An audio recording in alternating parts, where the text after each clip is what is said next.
Oh, pakita mo, Coach Gab. Ay, shit.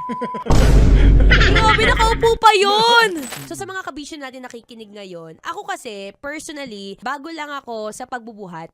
Kasi noon, meron akong thinking na kapag ka nagbuhat ka, lalaki yung katawan mo at magiging panglalaki yung katawan mo. Which, syempre, ako ayoko naman maging, alam mo yun, pag nakita nila ako, mukha akong borta.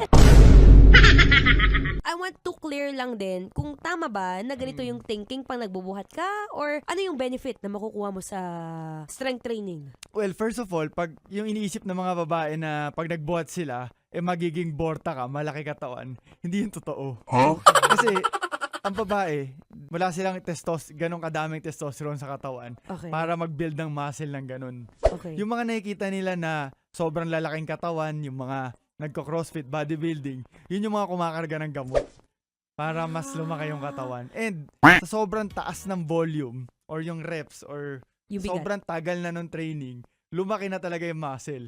Pero kung ikaw naman, mga 3 times a week lang nagbubuhat, yung tamang volume, tamang bigat lang, hindi mangyayari yun. Kahit ano gawin mo. Kasi kami ng mga lalaki, gusto namin na talagang lumaki katawan kasi sa pagbubuhat, di ba? Oo. Hindi siya ganun kadali.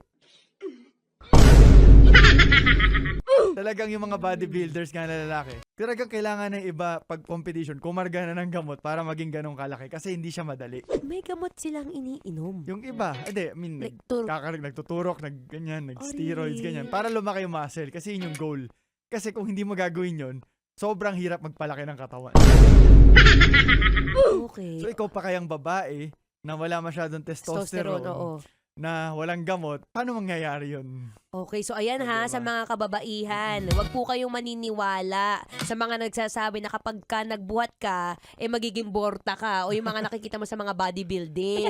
Pero ano bang importance of, lifting? Ayun, syempre, kailangan mo yan sa daily life na talagang kailangan malakas ka. Like for example, lagay na lang natin sa pang-araw-araw na kunyari meron kang kailangan buhatin from the ground. Oo. Or kunyari yung anak mo, gusto mo makalaro.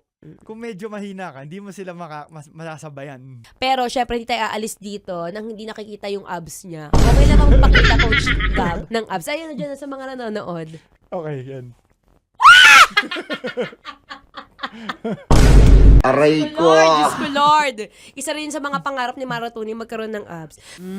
Sarap manood ng radyo, no? Ginawa mo na talagang bisyo ang panonood sa amin, no? Umabot ka na rito Huy!